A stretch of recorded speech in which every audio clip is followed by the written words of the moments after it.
Hi, everyone. Welcome to Daily Revelations. We are going to talk about something that's awful and awe-filled. Depends on your perspective, really.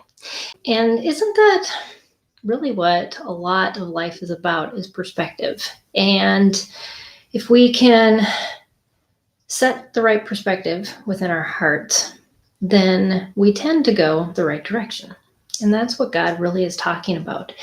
As we read in Revelations, that's where I've been. I'm going to wrap it up tomorrow, and I'll talk a little bit about it at the end, just what happens from here.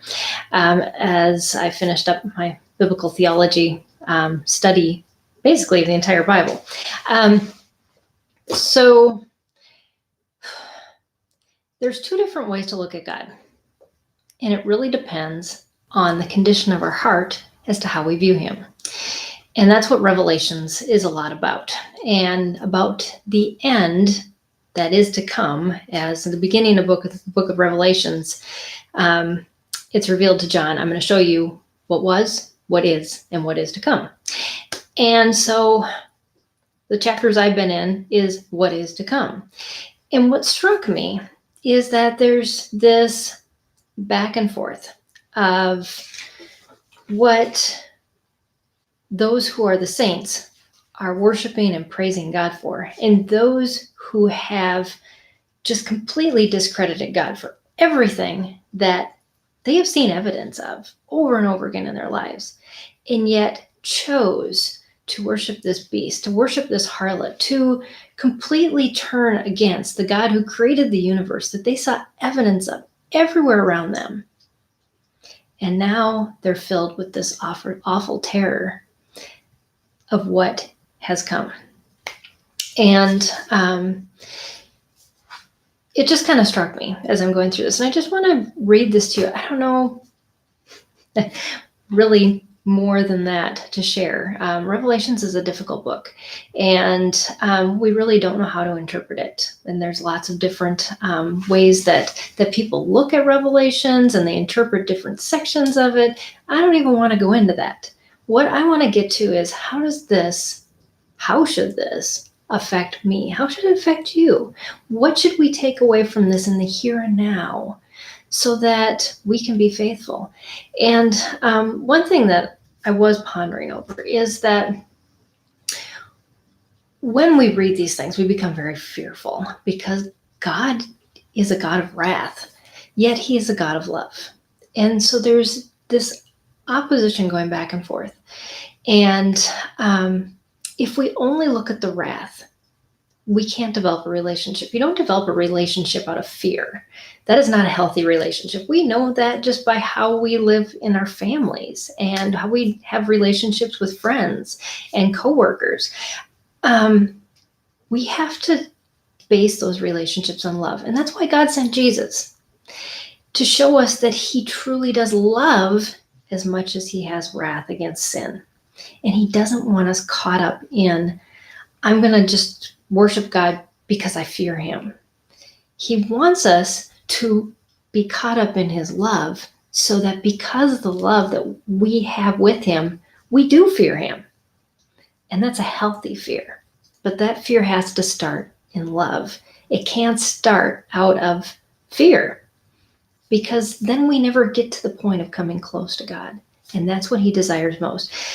I think the one thing that really struck me in Revelation 17:14, it talks about these kings that will wage war against the Lamb, but the Lamb will overcome because he is the Lord of Lords. He's the King of Kings. He will win. That's a given. And those who are with him are called, chosen, and faithful.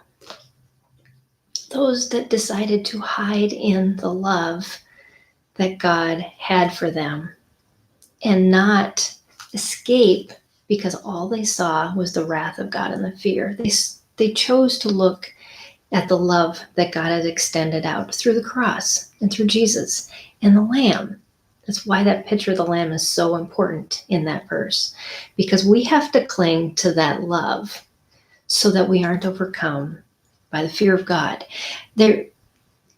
as I was kind of praying through this and reading through this, I wrote that God's nature is equivalent in everything that we learn about him.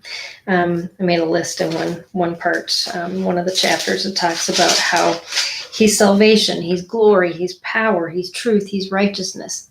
He's equivalent in all these things. We know people probably in your life that, they maybe have a gifting and they overemphasize one part of it. And you would just say, this is a person of hospitality, because that's the thing that shines.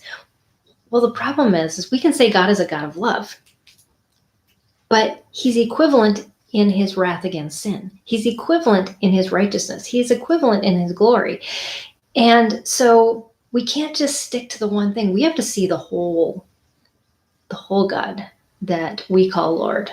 And that's what he is showing here in the book of Revelations, is that there will come a time, and I want my love for you to hold you fast to what you believed in, the relationship that we have built, and trusting in me as you've learned to walk with me, that when these times come, when this testing comes, whether we're here or not, we need to be ready. And are we anchored in that relationship so that we are so filled with the awe of God that when we see these awful things happen, we'll be hidden within him and that relationship with him. And we won't be on the outside experiencing that wrath, because it says in Revelations, if your name is in the book of life, you don't need to worry. It can't be removed. So, like I said, difficult book, lots to get out of it. Nancy, I really want to learn more about God. I'm not sure how to get started. I have a hard time just opening my Bible and reading it, get my channel. Oh, you're so welcome for these videos. What we're going to do in the new year, and I'm really excited, and that's why after tomorrow, I'm going to be taking some time off till the end of the year. And I encourage you, if you want to watch videos, I've got a lot. But I'm going to release a planner, and that's what I've been working on. Is we're going to start with the book of Ruth, and we're going to read one chapter a week.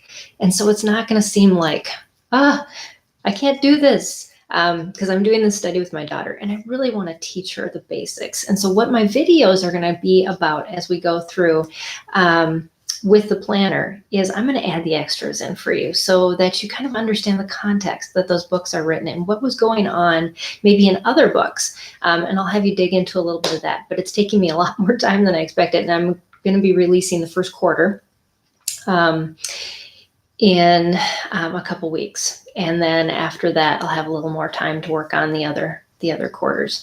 But I definitely want it to be a prayerful thing that I do, not just a throw things on a page and send it out to you.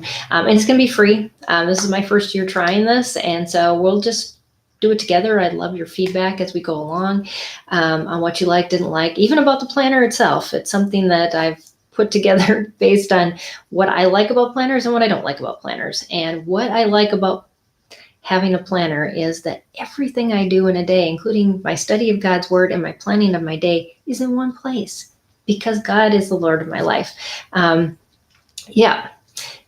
would we get it? So I'm going to share a link, and I'll have a special video where you can download it. And it'll be separated by the months, because I'm doing a 2-page spread for every day, plus a month of a month calendar, and then a shopping list, and things that you just have to keep track of in life, and then a week at a glance too. So and my plan is to just take them to like Kinko's or a copy shop and have them double side copy it for me so I can put it in a 3-ring binder. So you can do however you want, or put 4 pages on 1 page if you want to condense it down. So anyways, but yeah, that's how I'll be doing that. I may have to put it on my website for my nonprofit on our download page, but it'll be somewhere I can give you a link and create a download. So but yeah, so I'm excited about this, and tomorrow I'm going to wrap up Revelations, and then we'll take a break, and starting January 1st, we'll be going, and I'm going to have some videos that I have to pre-do because I'm going on my 25th wedding anniversary with my husband. So I'll be gone for a week for that. But I'm going to make sure that we do this on a regular basis. And I encourage you, I'm going to teach you little Bible studying tips that I've learned in my years of studying the Bible as we go along too. So what I desire is that it equips you, that I'm not a teacher. I am just an encourager. And I want to encourage you to just get closer to God. And that's what it's all about. So thanks everybody for joining me today. And let's be in awe of all that God has given us. This is a wonderful season to do that, and to just sit back and to say, God, you are so great, and not be fearful, to really dive into that relationship with Him and say, I want to get to know you better. And I pray that that's something we all do. So thanks for joining me on Daily Revelations, everyone. And I will see you again tomorrow. Bye, everybody.